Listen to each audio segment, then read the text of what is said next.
Hi folks, this is James from Fairy Tales, Myths and Legends, and this time we're looking at the story of the Kelpie and Daianaimh. By chance I'm actually recording this about a week before Halloween, and as we'll see, the night of Samhain features heavily in this story. I hope you enjoy it. This tale takes place in the Western Isles of Scotland, when the great chieftains of the Isles held sway and when travel by water was a way of life and the sea was a giver of substance. One day, the sons of all the chieftains went on a fishing expedition to the Sound of Barra, a stretch of water between Barra and South Uist. After 7 days, the boys had failed to return, except for one of the shield bearers, a young man called Donal. The king of one of the islands summoned all the chieftains to hear the grim tale the boy had to tell. Donal told the worried fathers how the group had come across a beautiful horse on the shore. It had a stunning white coat and a mane that was as wild as the sea itself. The boys approached the creature and decided to lay hands on it. They'd all been warned about the legend of the Kelpie, but they paid no heed to tales they thought were told to frighten children to bed at night. Soon one of the boys decided to mount the beast, and it waited patiently until all of them were on its back. Amazingly, they all fitted on, even lowly Donal, who got on last on account of him being a mere shield bearer. Suddenly, the Kelpie bolted across the water, galloping over the choppy sea as if it was firm ground.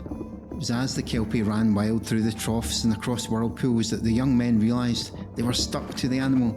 Even those touching their friends were stuck to them as well. In desperation, Donal decided to cut off his own fingers, breaking the spell and allowing him to leap into the sea.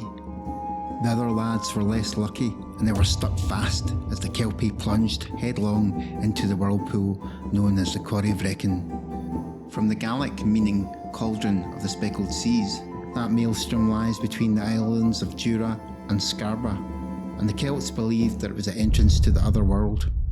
The kings turned to their priests and druids for help, but they said the Kelpie's magic was just too strong. However, Donal was not keen to give up, so he went on his own to consult an oracle known as the Blind One.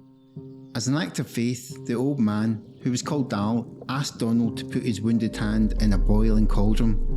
This he did, and he was amazed to find his hand was whole again. He then told Donal that their one chance was to perform a ceremony at midnight on Samhain, or Halloween. On this night, the veils between this world and the other world thinned, and souls might be brought back across. Donald returned home and told the king what was to be done. Now this is where the tale takes a romantic turn, and as ever with tales of the heart, it gets a little complicated. Donal was not only the shield bearer to the king's son, but also his friend, and he was therefore also friendly with the king's daughter, Daianaimh. She was accounted the most beautiful girl in the islands, but the pair were only friends, as Donal had his eye on her cousin, Faoineis. After the news of her lost brother, Daianaimh was wandering the seashore near home, singing a sad song of mourning. As she did so, a handsome young man with sea-green eyes happened across her. He looked sad and had a tear in his eye as he listened to her song. He had pale skin and he wore a brilliant white shirt along with a green kilt. The young man asked the princess to wipe the tear from his eye, promising her all would be well. As she pulled her finger away from his face, the tear fell in her chest, landed just above her heart. Immediately she felt a warm glow of love and looked at the young man with longing and adoration. Daianaimh asked his name, and he told her he was Each-Uisge, Lord of the Deep. She told him she was not afraid, but deep down she felt an unease. After that day, the pair would meet each morning by the sea, but the Kelpie would always be strict about leaving before the sun went down. He even asked Daianaimh to wake him if he overslept. By chance one day he did oversleep, but the princess thought he looked so peaceful that she would let him doze a little bit longer. However, as she stroked his hair, she became aware that it was slimy, and as she looked down she realised she was now entwined not with a man, but with a pale and slimy horse. She was forced to cut away some of her hair that was caught up in the Kelpie, but managed to slip away before he woke. After this, the spell was broken, and she realised what had happened to all the chieftains' sons, including her own brother. Each day she would hear the Kelpie calling for her, but she ignored his lovesick pleas, until one day she decided to confront him about her brother and his friends. She asked her former lover to return the young princess to the living world, to prove that he really loved her. The Kelpie agreed and told her to look for them on Samhain. Donal, meantime, was in love with the flirty Faoineis, who delighted in playing her various suitors off each other. In her vanity, she hoped to only marry a king or some other mighty lord. It was close to Samhain when Daianaimh interceded on Donal's behalf with her cousin, but she was having none of it, and she said she would never wed someone as lowly as Donal. He later asked her directly, but she only laughed in his face. As the sun went down, the Kelpie sat on his coral throne beneath the whirlpool and discussed what to do with his friend, the great grey seal. He spoke of his love for Daianaimh and what he'd agreed to do. He headed up to the mortal world and visited the castle where everyone was feasting for the festival of Samhain. Donal had been about to dance with Faoineis, but when the handsome stranger came into the hall, she was immediately smitten and dropped Donal like a hot coal.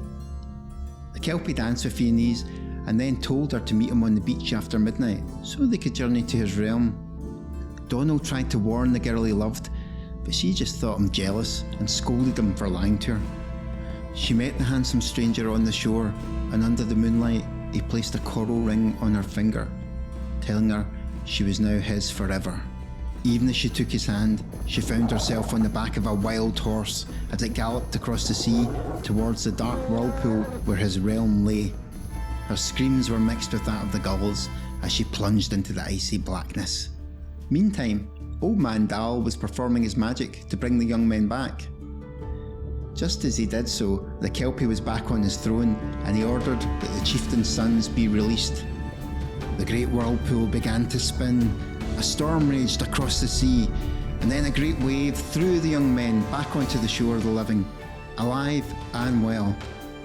Dal gained great honour from his feat, even though really it was the Kelpie's promise to his lost love that brought about the miracle. Faoineis was not so lucky, and she still toils to this very day, polishing the coral throne for eternity. Do you have something to say about the story of the Kelpie and Daianaimh? Have we missed something? Let us know in the comments.